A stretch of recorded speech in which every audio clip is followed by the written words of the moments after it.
Hey guys, Naz here. Today I'm going to be taking you over how to pattern a sitting hare. You could also use this kind of pattern for a bunny rabbit or anything sort of similar, but I thought I would go over hare because that's what's been mostly requested and they have a bit more of an extreme anatomy. So you can see a bunch of sitting hare poses here.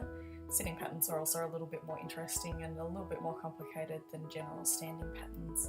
One thing that we will be going over which is particular to the hare is their very long lanky legs and how when they sit all that sort of long length just compresses into this large thigh area, and then they have the long foot sort of protruding out in front of the front feet, and often in a lot of these poses it seems like their sort of their knee or their thigh is protruding almost past the front legs as well, so I'm going to be including that in the pattern.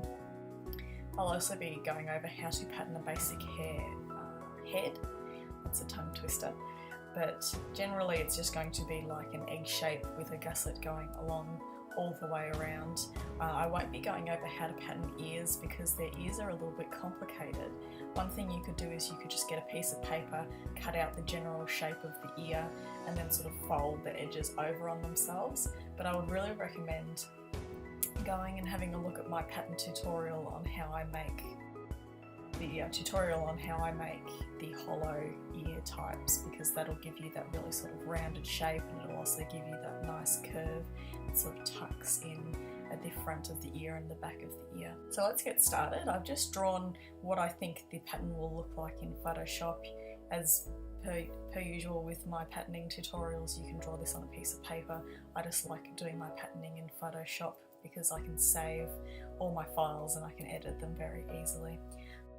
So I've done a basic sketch of a hare in that profile view, and that's what we're going to be doing our patterning of. You can go ahead and just trace a hare image that you find online if you're just going to be using it to make your pattern from. They're all generally the same. So what I've done is I've drawn the head, I've drawn the body. One thing I'm going to change is I'm going to make this front leg be on the same plane as the outer leg or the back leg. Now one thing you will notice with this pattern is that our back leg is going to overlap our front leg, which means we're going to have to pattern our back leg separately to the front leg here, just to make things a bit easier for ourselves. So what we're going to do is we're going to pattern our front leg and our body as one piece, and then we're going to pattern the back legs as a separate piece, which will be pinned and then sewn onto the body. And we're also going to be patterning the face separately as well. So let's start off with defining the different shapes that we're going to be patterning. So I'm going to go ahead and I'm going to focus on patterning the body, the rump and the front legs. So we're going to completely ignore the thigh section here and just act like it's not even there. I'm going to make a new layer and I'm just going to neatly draw what that pattern is going to look like. And that's really just a matter of tracing the shapes that we already have here, and I'll take you guys through all the different little things that we need to add to make this function as a pattern. I'm purposely making the neck a little bit longer than it will be finally. I'm not going to be showing you guys how to make a head that has an integrated neck piece because that's very complicated and would need its own tutorial. So for this case, I'm making the neck longer than it needs to be, and then when we go to attach the head, we're going to actually sort of pinch the neck down at the front and let it sort of ride up the back of the head at the back of the neck. But it's good to make the neck a little bit longer just so you have a little bit of wriggle room with that sort of thing.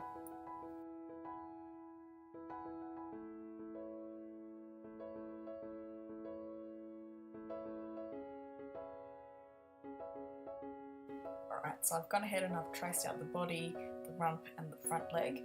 I moved the front leg forward a little bit. I don't want it too close to sort of this inner rump piece here, otherwise the pattern's going to sort of compress and pinch in a nasty way. So I just moved it forward a tad, and I've also gotten rid of the dividing line between the leg and the body, so this is all going to be one side piece. So we're going to have two of these, each facing the opposite direction. The nap is going to be going down in that direction, and now all we need to do is we need to pattern the inner front leg piece. So all we need to do to make that inner leg piece, as you've probably seen if you've watched any of my previous tutorials, is we're just making a copy of that original pattern, and we're just going to be drawing a little half moon shape between here and here. It's going to look something like that. If you make it If you don't include this at all, your arms are going to sort of splay outwards, so this is kind of like pinching in at the armpit for our little bunny or our hare here. If you make it too extreme like this, it's really going to pinch them in way too far and it's going to really distort the pattern. So you just want sort of a gentle little half moon shape like this. And then we can get rid of the rest of the pattern, and that's our inner front leg piece. The next thing we're going to do is we're going to make a gusset. It's going to run at the start of the neck, it's going to go under the belly, and it's going to end round about where our tail is going to be, so sort of the back of the rump here. So as usual when we're patterning gussets, I follow the same steps, so you can either watch this or skip ahead if you know how to make a gusset. I'm going to mark where the gusset is going to end, about here. I'm going to mark the start of the gusset, and I'm going to go ahead and mark all our key points along our pattern. And then we're going to draw a nice long line, roughly the length that we think our gusset is going to be. And then we're going to rotate this along the side pattern piece, and we're going to mark off each of those numbered points along our straight line, and that's what we're going to be using to generate our pattern. Once you've gone ahead and translated all these markings onto your straight line, bring it nice and vertical again, and then we're going to work out how wide we want our gusset at each of these key points. It takes a bit of practice, but you'll generally get the idea of how wide you want. Say you might want the neck to be a bit thinner than the chest, and then it needs to taper off to the rump, etc, etc. And then once you're happy with it, you're just going to copy that so it's nice and symmetrical and make it the right size. Make sure that you add a half moon shape in the exact same place where your armpit is going to be at the top of your inner leg. It does take a bit of trial and error to know how wide your gusset is going to need to be, so just practice as much as you need to, and usually I would recommend making the gusset thinner horizontally than you think it will need to be for the final plush. Alright, so now we're going to get to the interesting part of the tutorial, which is something that I haven't shown you guys before, and that's how to make sort of these squat legs. I apply this sort of technique to most legs that I pattern. You'll find that minky, when you stuff minky patterns, they have a tendency to pinch. So say our leg looks something like this. If we leave it just like this, minky will have the natural tendency to want to pinch in all your sort of inner curves. So it's, instead of sewing and stuffing out like this, your pattern's probably going to come out more something like this. It's going to want to pinch this little section here into going this way, and it's going to do a little bit here but not quite so much. So what I like to do is I like to break my leg into lots of separate pieces, and we're actually going to stretch our leg outwards so it's at a more extreme angle, so that when it does pinch itself in, it's going to be more like the actual reference image that we want the leg shape to be. So I'm going to start off by breaking this leg here, this hare leg, this back leg, into a few separate pieces, and we're going to be transforming those and sort of warping them so that when we do want to have this leg sort of crunched and sitting together, it's going to compress nicely and it's not going to pinch in ways we don't want it to. So first off, we have the thigh area, and that's really just like a large egg shape on this kind of anatomy here. Then we have our long feet here, and that's kind of just a long sort of cylinder shape. And then we have the joint that sort of connects the two together. Now this can take a little bit of messing around. You might want to look up references of the animal with its leg outstretched, and you want to use that a little bit more. I'm going to play around a bit and I'm going to see if I can get this how I would imagine the hare's leg would look like if it was just stretched a little bit, not so compressed. You don't want to go all the way to having it as like a fully outstretched leg, but you just want to relax all those joints a little bit, and you'll see that I'm sort of going to extend them all a little bit.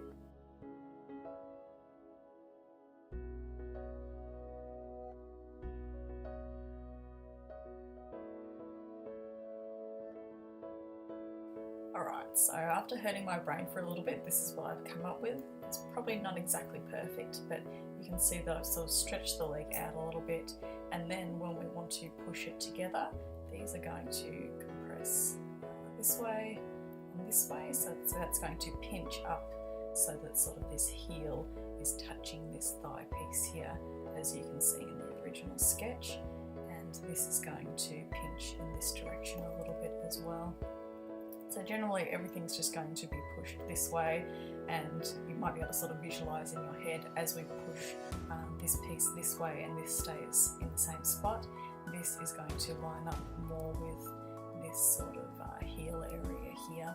But you might need to do a bit of trial and error when you're making these kinds of patterns and just see how it's going to deform when you actually sew it together and then sort of force it into place. But I'm going to go with this for now, so I'm just going to sketch over the top of this or trace over the top of this and make it look a little bit neater. Now, because we're not going to be integrating this back thigh piece to be machine sewn into the body piece, this is really going to be all we need for our back leg pieces. So we're going to have 4 of these. Each back leg is going to be comprised of one facing each direction, and then we're just going to be hand sewing it onto the body.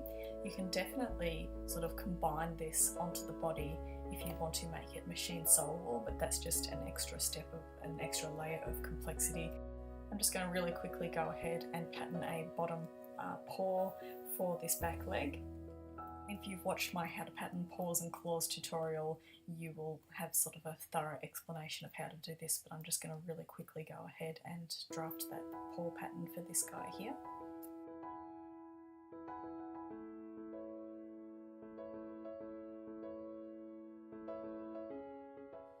So now we're going to go ahead and just pattern our very simple hare face shape.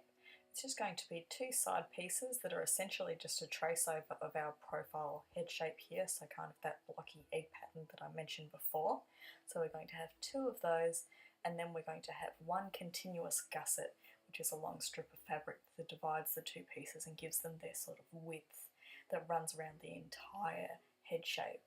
So if you want more detail, I have other tutorials on how to pattern different kinds of gussets for these types of heads. You could go with something like a partial gusset, but the full gusset is a much easier to pattern in this scenario. So I'm just going to go ahead and draw that shape, draw sort of the key points on that sort of egg shape, so the nose, the brow, the sort of where the ears connect, the cheek and the chin. Those are just certain points that I like to add. And then we're going to go ahead and do what we did before, draw a straight line, roughly the length that we think the gusset is going to be. We're going to start it at the cheek, run up the back of the head, run down the forehead, down the nose and back under the chin, and end it where it began at the back of the cheek there. I like to start and end my continuous gusset somewhere that's going to be covered up so we won't really see that opening. So I'm choosing the back of sort of that cheek there because I know that later on that's going to be covered up when we attach the neck, so you don't really even need to worry about hiding that. So I'm just going to go ahead and do what we did before. I'm going to rotate this around our head, translating all those markings, so all the numbers 1, 2, 3, 4, 5 and back at 1 again, and then I'm going to bring that back to the horizontal. I'm going to mark the width that I think each of those points need to be. So in this scenario I'm making numbers 1, 2 and 3 wider, and numbers 4 and 5, which is where the nose and the mouth are, they're going to be a bit thinner, and we're just going to be marking those about half the width that we think the gusset needs to be. Going to duplicate that, flip it over horizontally so it's nice and symmetrical, as I do with all my gusset patterns, and that's essentially going to be your gusset for this hare pattern for this head. You'll want to make sure that both your points at the start and the end of this gusset are the same width, because we're going to need to sew them together at the start/end of this gusset at that point number 1 under the back of the cheek.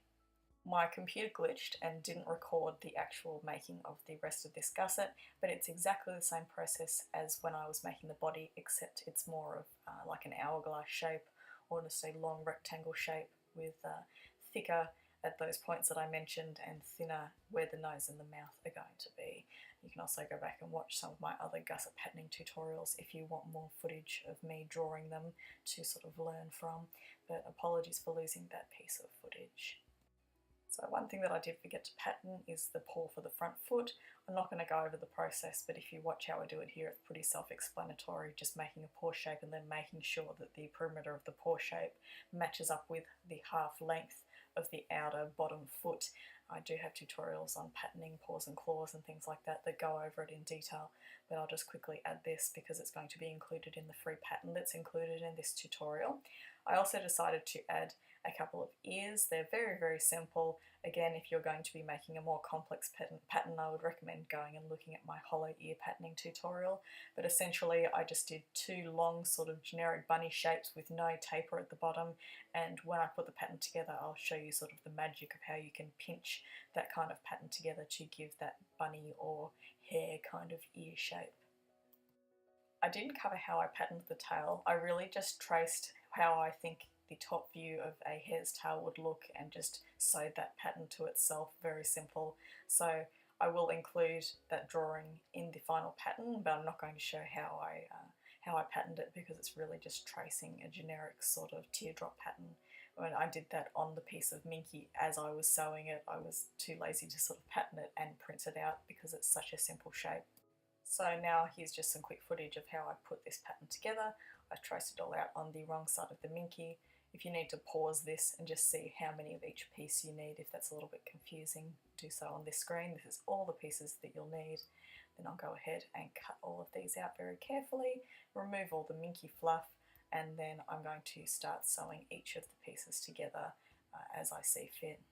The first pieces that I like to sew together is the inner leg piece and the outer front leg piece. So I'm going to flip these big pieces over and I'm going to get the inner leg pieces and just place them so that they're overlaying the outer leg pieces, and I'm going to sew up the back, up the foot and up the front, leaving the bottom of the foot open.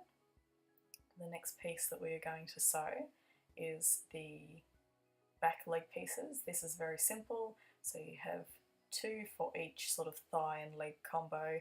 You're just going to put them together and you're going to sew all the way around but leave the bottom of the foot open again. So starting at the heel, going up around the thigh, along the foot and down over the toe, leaving that bottom open. Another thing that we can sew at this point is the ears, which is very simple. So again, you just have sort of this bunny ear shape, two for each individual ear, and you're going to sew pretty much the whole thing but leave a tiny gap for opening them down the bottom, and you can close that with a ladder stitch later on. You can also get your head gusset and you're going to sew the start and end together, but make sure to leave a tiny gap for turning them inside out.